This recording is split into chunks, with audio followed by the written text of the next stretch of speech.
Hello दोस्तों, स्वागत है आप सभी का मेरे YouTube चैनल पर। मेरा नाम है रवि। तो चलिए आज की वीडियो को हम शुरू करते हैं और आज हम करेंगे बौद्धिक संपदा का अधिकार, राइट टू इंटेलेक्चुअल प्रॉपर्टी।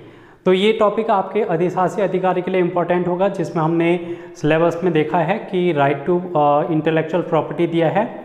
इसके अलावा आर के लिए भी इम्पोर्टेंट होगा और अन्य एग्जाम के लिए भी इम्पोर्टेंट होगा, क्योंकि अभी आप लोगों ने देखा बंदी रक्षक का एग्जाम था 15 अक्टूबर को। उसमें एक क्वेश्चन पूछा गया था पेटेंट अधिनियम, याद आ रहा होगा अगर आप लोगों को तो आप बताना। तो पेटेंट अधिनियम यहाँ से पूछा गया था और ये टॉपिक आप लोगों को बौद्धिक संपदा के अधिकार से ही देखने को मिलेगा।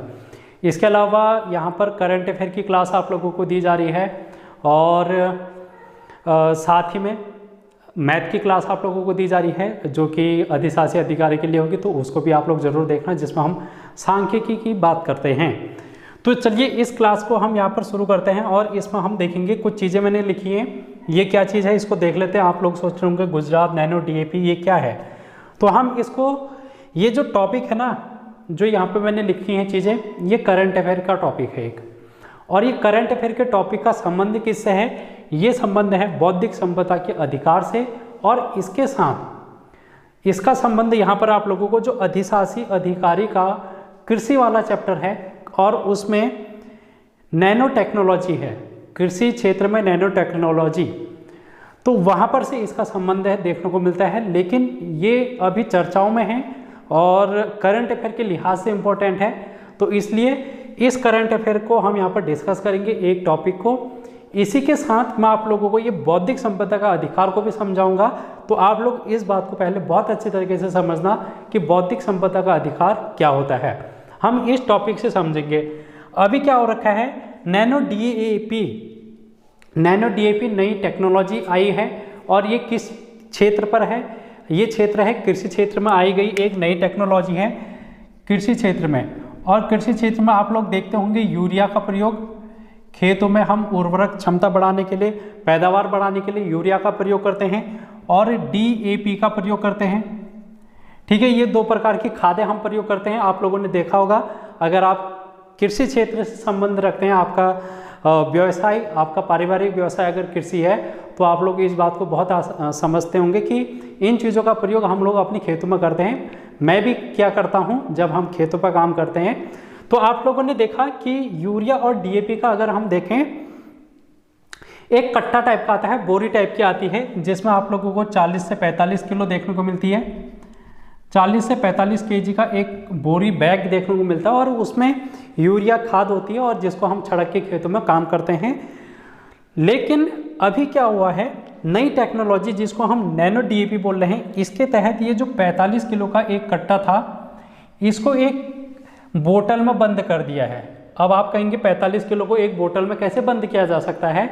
तो इसका आंसर है कि इसको लिक्विड फॉर्म में रख दिया है। अब जो ये पहले खाद थी, इस खाद को अब लिक्विड रूप में, और लिक्विड रूप में जैसे आप लोग देखते हैं बोतल में, तो 40-45 किलो के बराबर इसकी क्षमता होगी।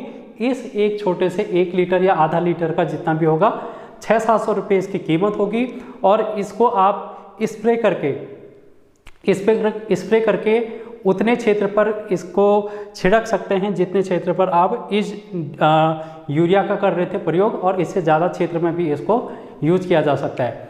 तो ये क्या है, एक नई टेक्नोलॉजी है जिसको हम नैनो यूरिया या फिर नैनो डीएपी भी बोलते हैं। यूरिया के लिए नैनो यूरिया और डीएपी के लिए नैनो डीएपी। तो अभी भारत सरकार के द्वारा इसको यहाँ पर लॉन्च किया गया है, क्या कहते हैं, हमारे गृह मंत्री अमित शाह के द्वारा इसका एक संयंत्र का उद्घाटन किया है गुजरात के कलोल में। तो ये दुनिया का पहला नैनो डीएपी संयंत्र है। आप लोगों को यहाँ पर लिख लेना है, आपके एग्जाम के लिए बहुत इंपॉर्टेंट है कि गुजरात के कलोल में इसको स्थापित किया गया है, नैनो डीएपी संयंत्र। अब ये नैनो डीएपी विकसित कौन करेगा, इसका विकास कौन करेगा? ये जो टेक्नोलॉजी, ये जो 50 किलो का कट्टा है, इसको एक डिब्बे में पैक करने वाली टेक्नोलॉजी बनाई किसने? तो ये इफको के द्वारा यहाँ पर लॉन्च की गई है, Indian farmer fertiliser corporation, IFFCO. ठीक है, तो कोऑपरेटिव, इसका कोऑपरेटिव, ठीक है। तो इफको के द्वारा इसका यूज किया जा रहा है, इसको बनाया जा रहा है।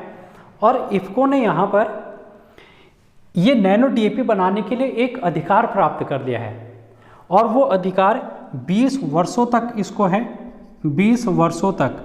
और इस अधिकार को कहते हैं हम पेटेंट अधिकार, पेटेंट अधिकार। यानी कि इसने इस उत्पाद पर, नैनो डीएपी उत्पाद पर 20 वर्षों के लिए एक पेटेंट अधिकार खरीद लिया है। और इसका मतलब यह है कि अब ये जो नैनो डीएपी है उसको बनाने का अधिकार इसके पास है, ये टेक्नोलॉजी किसी दूसरी कंपनी के पास नहीं होगी। इसका सिंपल सा मतलब ये है कि नैनो डीएपी का प्रयोग करके इफ़को लाभ कमाएगी और फिर भारत सरकार को इससे फायदा होगा। लेकिन इस अधिकार को, ये जो पेटेंट अधिकार 20 वर्षों के लिए है, इसको बेचा भी जा सकता है और इससे पैसे भी कमाए जा सकते हैं, क्योंकि ये टेक्नोलॉजी इफ़को ने कमाई है, इफ़को ने खुद की टेक्नोलॉजी है और इस टेक्नोलॉजी का वो बेचकर भी पैसे कमा सकता है। एक तो खुद व्यापार करके पैसा कमाएगा और दूसरा उसको बेचकर। तो यहाँ पर इसको बेचकर इसने 20% का यहाँ पर इसको इसमें फ़ायदा देखने को मिलेगा अगर इसको ये बेचता है तो हम यहाँ पर देख रहे हैं कि इफ़को ने एक ऐसा काम किया जो आविष्कार कहें या फिर खोज कहें, वो उसकी बौद्धिक संपदा है, यानी कि उसके द्वारा सृजन किया गया एक ऐसा कारनामे है जो कि किसी और के द्वारा विकसित नहीं किया गया है। तो इसी को हम बोलते हैं बौद्धिक संपदा। बौद्धिक संपदा क्या होती है, इसको अब हम थोड़ा सा देख लेते हैं और फिर हम समझेंगे इसको। आई होप आप लोगों को ये करंट अफेयर का टॉपिक समझ में आया होगा। तो ये करंट अफेयर के टॉपिक आप लोगों को वैसे तो मैं यूट्यूब पर भी कराई देता हूँ, लेकिन आजकल मैं क्लास नहीं करा पा रहा हूँ यूट्यूब पर। तो आप लोग टेलीग्राम चैनल पर जुड़ जाना, वहाँ पर आपके सिलेबस के अकॉर्डिंग इस टाइप की चीज़ें मैं डाल देता हूँ, जिससे कि सिलेबस, क्योंकि सिलेबस के अकॉर्डिंग करंट अफेयर तैयार करना बहुत मुश्किल सा काम हो जाता है, हर एक स्टूडेंट नहीं कर पाते जो नए नए होते हैं। तो आप लोगों को टेलीग्राम से जुड़ना है, वहाँ पर मैं आप लोगों को दे दूँगा। तो बौद्धिक संपदा का अधिकार क्या है, ये जो हमारी मानव की सृजनात्मक क्षमता है, जो मनुष्य है उसके क्षमता, जो उसकी सृजन की क्षमता है, उससे उपजी हुई चीज़ है ये। तो आप लोग यहाँ पर देखेंगे बौद्धिक सृजन, मानव के द्वारा जो भी बौद्धिक सृजन किया जा रहा है, और ये सृजन आप लोगों को आविष्कार देखने को मिल सकता है, कोई आविष्कार देखने को मिल सकता है, कोई शोध देखने को मिल सकता है, रिसर्च से, ठीक है, कोई साहित्य देखने को मिल सकता है, कोई साहित्य देखने को मिल सकता है, कोई संगीत के क्षेत्र में देखने को मिल सकता है। तो इसको हम बोलते हैं बौद्धिक सृजन, और इस बौद्धिक सृजन पर सिर्फ उसी व्यक्ति का अधिकार होगा जिसके द्वारा उसको विकसित किया गया है। जैसे अगर मैं बात करूं, मैं कोई एक साहित्य लिखता हूं, एक किताब लिखता हूं, अपने यूट्यूब चैनल के नाम से ही JR क्लासेस के नाम से एक किताब लिखता हूं, तो इस किताब पर मेरा ही अधिकार होगा और मैं इस किताब को लिखकर इसकी कॉपियाँ ना डिस्ट्रीब्यूट करूँगा और फिर पैसे कमाऊँगा और अपना व्यापार आगे को बढ़ाऊँगा, या फिर जो भी मैं कह सकता हूँ। लेकिन इस किताब को लिखने का अधिकार किसी और के पास नहीं है। अगर कोई दूसरा व्यक्ति इस किताब को लिखता है तो मैं उस पर अपने इस बौद्धिक संपदा के अधिकार के तहत उस पर कार्यवाही कर सकता हूँ और उसको दंडित यहाँ पर किया जा सकता है, जो भी कानून की कार्रवाई होगी। तो आप लोग यहाँ पर देखेंगे कि बौद्धिक सृजन जो है वो एक प्रकार का निजी अधिकार है। क्या है ये? निजी अधिकार है। निजी अधिकार का मतलब पिछली क्लास में हमने देखा शिक्षा का अधिकार देखा, उससे पहले सूचना का अधिकार देखा, तो ये निजी अधिकार नहीं थे। शिक्षा का अधिकार हर किसी को है। जैसे अगर जो बच्चा भारत में पैदा हो गया है तो उसको शिक्षा का अधिकार 14 वर्ष तक मिलेगा ही मिलेगा। लेकिन ये जो बौद्धिक संपदा का अधिकार है ये सिर्फ मेरे को मिलेगा क्योंकि मैंने किताब लिखी है, मेरी बुद्धि की क्षमता से, मेरी जो बुद्धि की सृजनात्मक क्षमता है उसने इस का विकास किया है, इसलिए ये अधिकार सिर्फ मेरे को मिलेगा, यानी कि एक प्रकार का ये निजी अधिकार है। तो ये आप लोगों को ध्यान में रखना है। और पिछली क्लास में हमने जब शिक्षा का अधिकार, सूचना का अधिकार पढ़ा था, तो मैंने आप लोगों से कहा कि जो मौलिक अधिकार होते हैं उनको संरक्षण प्रदान करने का काम सुप्रीम कोर्ट का होता है, हाई कोर्ट का होता है। लेकिन ये जो बौद्धिक संपदा है इसको संरक्षण प्रदान करने का अधिकार यहाँ पर एक संगठन है, उस संगठन के बारे में हम यहाँ पर देख लेते हैं। संगठन का नाम आप लोग लिखेंगे वीपो या फिर विश्व बौद्धिक विश्व बौद्धिक संपदा संगठन, ये यहाँ पर इसके लिए काम करता है और बौद्धिक अधिकारों की ये रक्षा करता है। तो यहाँ पर इसके बारे में आप लोगों से पूछा जाता है, इसकी स्थापना आपसे पूछी जाती है 1967 में, 1967 में इसकी स्थापना होती है। इसके सदस्य की अगर आपसे बात की जाएगी तो 193 देश इसके सदस्य हैं, और कहीं कहीं पर आप लोगों को 191 भी देखने को मिलेगा, जो कि मेरे हिसाब से तो गलत है। और मैंने जब आप इसको नेट में भी सर्च किया कि कितने सदस्य हैं, तो विकिपीडिया या फिर इनकी ऑफिशियल वेबसाइट के माध्यम से मेरे को 193 ही देखने को मिले। इसलिए आप लोग भी इस चीज़ को ज़रा गौर करना, अगर आप लोग खुद सर्च करके भी देखेंगे तो 193 ही देखने को मिलेंगे। अब इसके हेडक्वार्टर आप लोगों से पूछा जाता है, हेडक्वार्टर, तो इसका हेडक्वार्टर है जेनेवा, और ये जेनेवा कहाँ पर है? स्विट्जरलैंड पर है। तो स्विट्जरलैंड जेनेवा में इसका क्या है? हेडक्वार्टर है। तो ये आप लोगों को ध्यान में रखना है यहाँ पर। अब यहाँ पर भारत कब शामिल हुआ इसमें?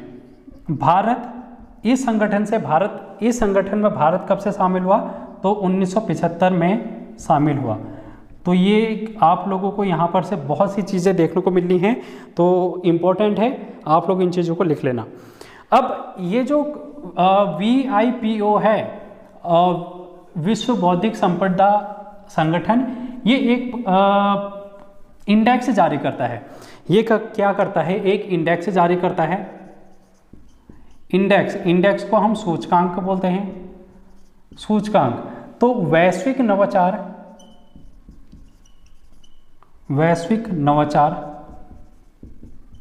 सूचकांक, ठीक है, वर्ल्ड इनोवेशन इंडेक्स, ठीक है, वर्ल्ड इनोवेशन इंडेक्स यहाँ पर ये जारी करता है। और इस बार का अभी 2023 में भी ये जारी हुआ है। तो इसमें भारत की रैंक पूछी जा सकती है, भारत की रैंक आप लोगों से पूछी जा सकती है। तो आप लिखेंगे इसमें भारत की रैंक कितनी है? 32 है। भारत की रैंक कितनी है इसमें? 32 है। सॉरी, यहाँ पर भारत की रैंक 40 होगी 132 में से। 132 कुल कंट्री हैं जिनकी रैंकिंग जारी की गई, जिसमें से भारत की रैंक 40वीं है। तो ये आप लोगों को ध्यान में रखना है। अगर आप लोगों से इसमें पहली रैंक पूछी जाए कि विश्व में पहली रैंक किसकी है, तो यहाँ पर आप इसको देखेंगे, विश्व में यहाँ पर आप देखेंगे पहली रैंक स्विट्जरलैंड की है। किसकी है? स्विट्जरलैंड की यहाँ पर पहली रैंक है। तो ये एक विश्व बौद्धिक संपदा संगठन के बारे में हम लोगों ने देख लिया है। इससे थोड़ा सा और आगे की ओर बढ़ते हैं। अब हम यहाँ पर देखेंगे कि ये अधिकार कितने प्रकार के होते हैं। ये अधिकार कितने प्रकार के होते हैं, इनके बारे में हम यहाँ पर जानेंगे, समझेंगे, और यहाँ से आपके एग्जाम में क्वेश्चन पूछे जाएंगे। चलिए इनके प्रकारों के बारे में बात करते हैं। टाइप्स आप लोग लिखेंगे प्रकार। मुख्यतः ये 7 प्रकार के हमको देखने को मिलते हैं। और एक समझौता हुआ था, ठीक है। कब हुआ था ये? WTO का मतलब है विश्व व्यापार संगठन, वर्ल्ड ट्रेड ऑर्गेनाइजेशन। और ये विश्व व्यापार संगठन के माध्यम से एक समझौता हुआ था 1956 में, जिसको हम बोलते हैं TRIPS, ट्रिप्स समझौता हुआ था। उसके तहत यहाँ पर जो बौद्धिक संपदा के अधिकार हैं वो 7 प्रकार के अधिकार हमको देखने को मिलते हैं, जिनमें से हम पहले बात करेंगे कॉपीराइट की। तो आप लोग लिखेंगे यहाँ पर कॉपीराइट आप देखेंगे। और ये कॉपीराइट किस किस क्षेत्र में देखने को मिलेगा आप लोगों को? इसमें आप लोग लिखेंगे किताब लिखेंगे, कोई भी किताब लिख रहा है, कोई भी चित्रकला है, कोई साहित्य है, कोई संगीत है, कोई फिल्म है, कोई फिल्म हो गया, ठीक है, कोई इसके अलावा आप लोग यहाँ पर देखेंगे कंप्यूटर प्रोग्राम हो गया, कंप्यूटर प्रोग्राम। इसके अलावा आप विज्ञापन मानचित्र, इसको मैं समझाऊंगा ये क्या कहना चाह रहा है। मानचित्र कोई डेटाबेस हो गया, इनमें से आपसे पूछा जा सकता है कि ये कॉपीराइट इनमें से किस पे शामिल नहीं है, तो कॉपीराइट पे इन 4 आप लोगों को ऑप्शन दे दिए जाएंगे, एक कोई अन्य नाम दिया जाएगा, तो आप लोग वहाँ पर इनमें से टिक कर सकते हैं। तो इतनी सारी चीज़ें यहाँ पर शामिल हैं। और इसी में आप लोग यहाँ पर देखेंगे मूर्तिकला, इसमें आप लिख लेंगे मूर्तिकला, ये सभी चीज़ें इसमें शामिल हैं। और इसके लिए एक अधिनियम पारित किया गया था, कॉपीराइट अधिनियम। यहाँ पर कौन सा अधिनियम पारित किया गया था? कॉपीराइट अधिनियम 1957, कॉपीराइट अधिनियम 1957। और इसमें एक संशोधन होता है,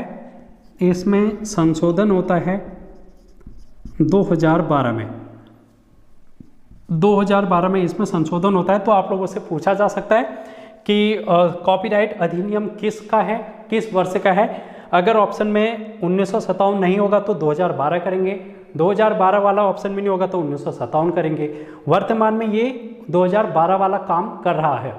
अब इसके तहत क्या होता है, जैसे मैंने आप लोगों से कहा कि मैं एक साहित्य यानी कि एक किताब का निर्माण करता हूँ, किताब बनाता हूँ, और इसके लिए मैं 50 वर्ष तक अवधि आप लोग इसके लिखेंगे अवधि, तो 50 वर्ष तक इस किताब को सिर्फ मैं ही बेच सकता हूँ। ठीक है, इस किताब को सिर्फ मैं ही बेच सकता हूँ, तो इसका मतलब इसका अधिकार सिर्फ मेरे को प्राप्त है। आप अभी देखते होंगे वर्ल्ड कप चल रहा है, वर्ल्ड कप में आप लोग देखेंगे कि वर्ल्ड कप आप हर किसी प्लेटफॉर्म पर नहीं देख सकते हैं। सिर्फ अगर हम मोबाइल फ़ोन की बात करेंगे OTT प्लेटफॉर्म की, तो हॉटस्टार पर आप देख पाते हैं। वर्ल्ड कप आप किस पे देख पाते हैं? हॉटस्टार पर देख पा रहे होंगे। तो हॉटस्टार ने क्या कर रखा है, उस पर कॉपीराइट का अधिकार प्राप्त कर रखा है। और जैसे ही कोई और प्लेटफॉर्म अगर हम देखते हैं यूट्यूब पर कोई नहीं डाल सकता उस चीज़ को, ठीक है, क्योंकि उस पर कॉपीराइट आ जाएगा। तो इसलिए आप लोग इन चीज़ों को समझें कि कॉपीराइट अधिकार एक ये जो अधिकार है ये निजी अधिकार है, क्योंकि हॉटस्टार एक निजी संस्था है, वो एक ऑर्गेनाइजेशन है, वो पूरे भारत की संस्था नहीं है बल्कि एक ग्रुप की संस्था है, जो कि एक निजी संस्था हम बोलेंगे। उसके माध्यम से हम यहाँ पर देखेंगे कि वो अधिकार दिया गया है कॉपीराइट का।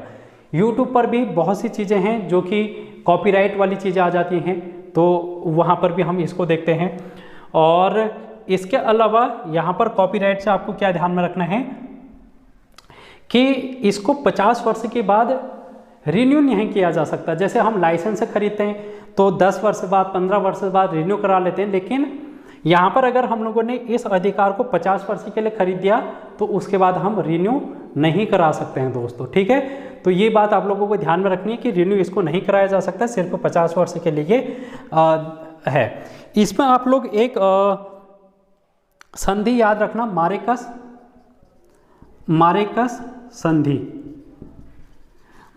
संधि 2013 में हुई थी। और भारत इस संधि को अपनाने वाला पहला देश है अपनाने वाला। आप लोग लिख लेना कि भारत इसको अपनाने वाला पहला देश है। अब ये मारेकस संधि में हुआ क्या था?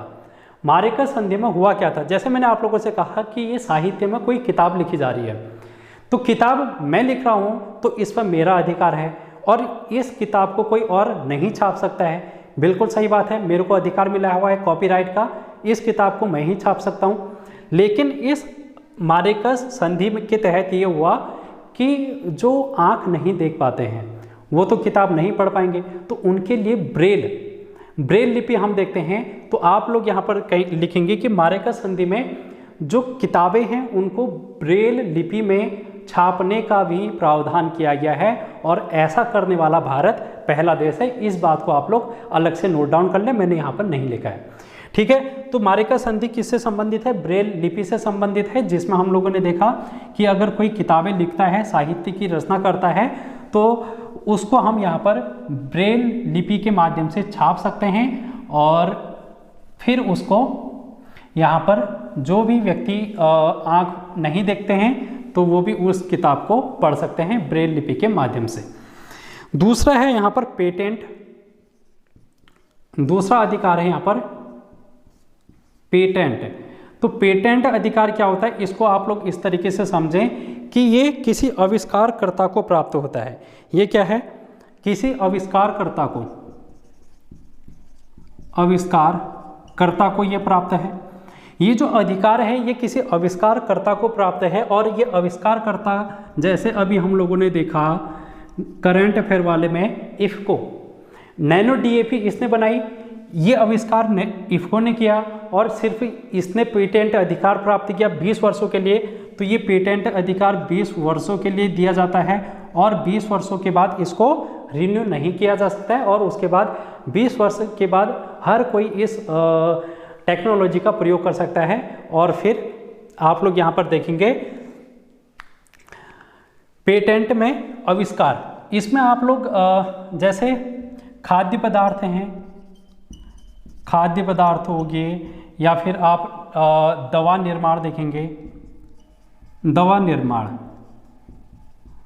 ठीक है। तो ये दवा निर्माण क्षेत्र में भी आप काम करता है। तो आप लोग देखेंगे कि अगर कोई एक दवाई बना रहा है, कोई भी एक व्यक्ति दवाई का आविष्कार करता है, बनाता है, तो उसको उसके लिए 20 वर्षों का यहाँ पर क्या दिया जाएगा, पेटेंट अधिकार दिया जाएगा, और उस दवा को कोई दूसरा व्यक्ति नहीं बना सकता है।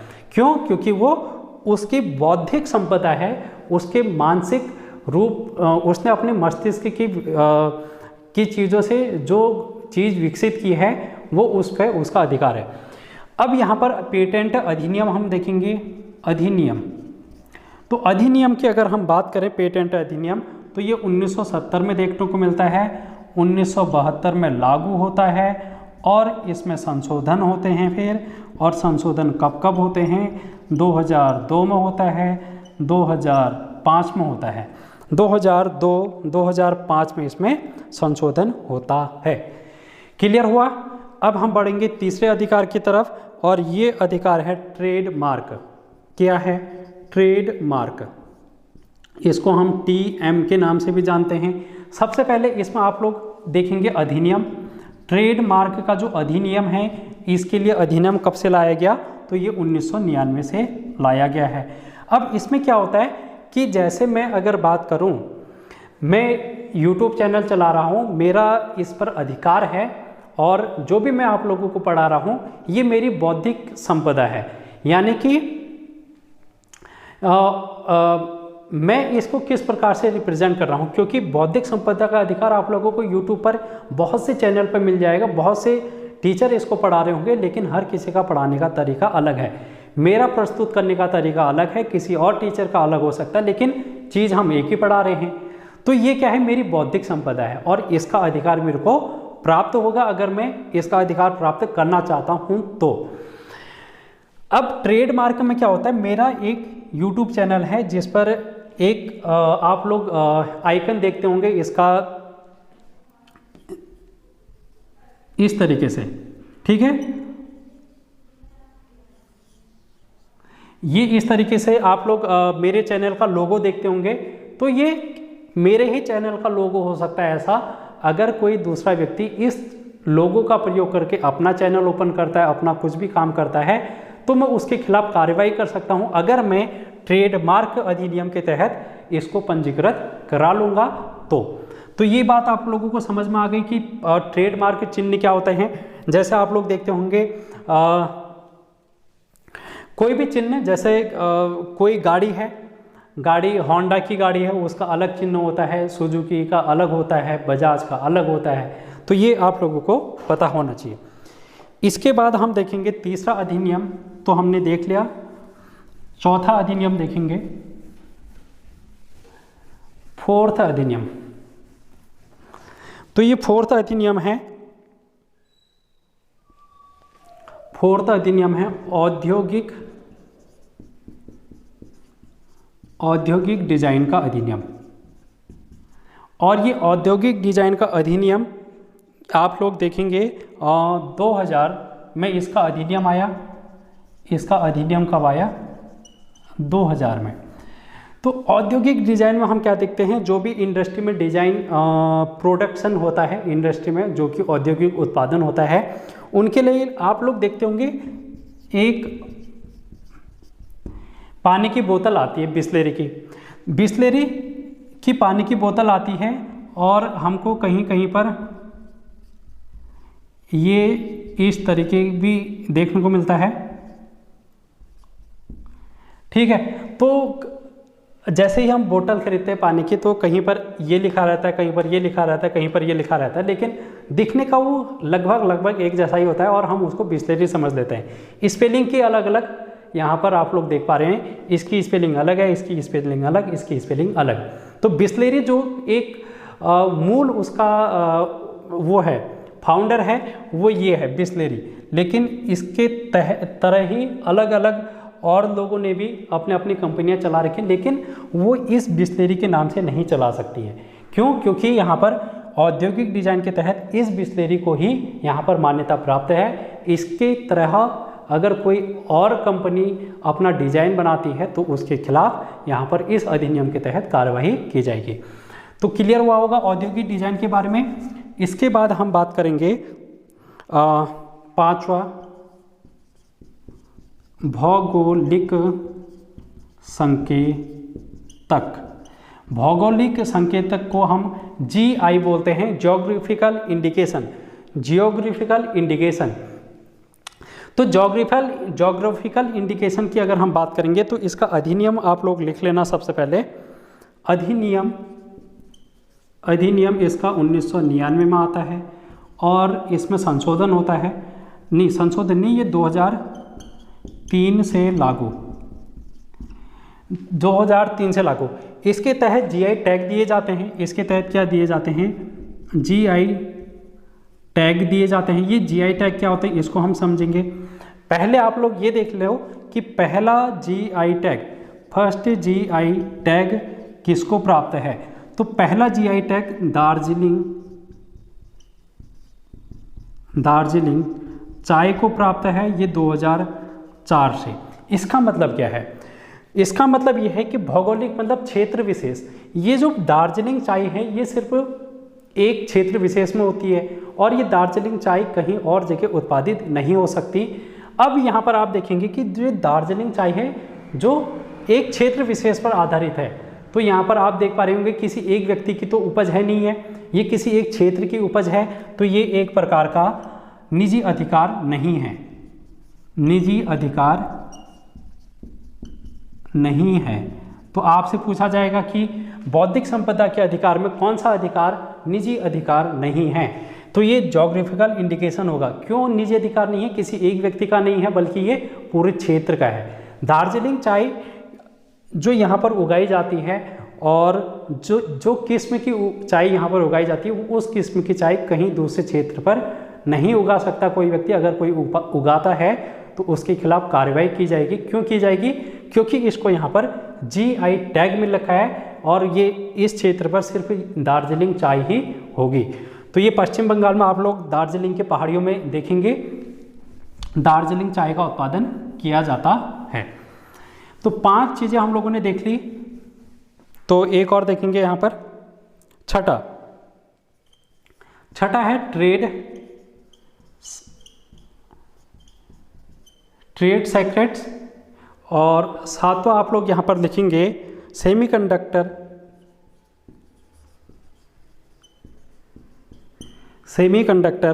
एकीकृत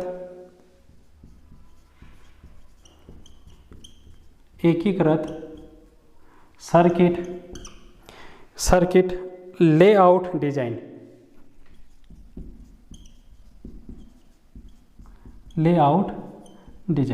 इनके बारे में ज़्यादा आप लोगों से नहीं पूछा जा सकता है। ट्रेड सेक्रेट्स में क्या होता है कि जैसे कोई एक प्रोडक्ट है, इस प्रोडक्ट में ये मान लेते हैं हम, ये प्रोडक्ट कोई चॉकलेट मान लेते हैं। ये क्या है? चॉकलेट है। इस चॉकलेट में हम देखते हैं कहीं पर इसमें प्रोटीन वगैरह वगैरह जो भी इंग्रेडिएंट्स मिलाए जाते हैं उनका अनुपात लिखा रहता है कि इससे इतना प्रोटीन, इतना फैट, इतना कार्बोहाइड्रेट, हर एक चीज़ लिखी रहती है। लेकिन उसमें कौन कौन सी चीज़ें उसमें मिला रखी हैं वो सिर्फ उसी को पता है। उसकी सीक्रेट्स सिर्फ उसी को पता है और किसी अन्य को नहीं पता है। तो इसी को हम बोलते हैं ट्रेड सीक्रेट्स। और सेमीकंडक्टर एकीकृत सर्किट लेआउट डिजाइन का मतलब है जो हमारे आज चिप हम अपने मोबाइल फ़ोन, अपने इलेक्ट्रॉनिक गैजेट्स में यूज़ कर रहे हैं, उनके लिए ये वाला अधिनियम यहाँ पर लाया गया है, जिसको हम बोलते हैं सेमीकंडक्टर एकीकृत सर्किट लेआउट डिजाइन। तो इतनी बातें हम लोगों ने कर ली हैं। यहाँ से आपके एग्जाम में क्वेश्चन बन सकते हैं, तो आप लोगों को यहाँ पर ध्यान में रखना है। यहाँ पर एक क्वेश्चन और लिख लेना इम्पोर्टेंट करके, राष्ट्रीय बौद्धिक संपदा, राष्ट्रीय बौद्धिक संपदा अधिकार नीति ये कब आई? ये आई आपका 2016 में। राष्ट्रीय बौद्धिक संपदा अधिकार नीति कब लाई गई? तो ये 2016 में लाई गई है। तो आई होप क्लियर हुआ होगा, सब चीज़ें क्लियर हुआ होगा। तो आज की वीडियो में हम इतना ही करते हैं और हमने यहाँ पर बौद्धिक संपदा के अधिकार को कंप्लीट कर लिया है। वीडियो कैसी लगी कमेंट बॉक्स में ज़रूर बताना। मिलेंगे बहुत जल्द एक और वीडियो लेके, तब तक बने रहना। Thank you so much.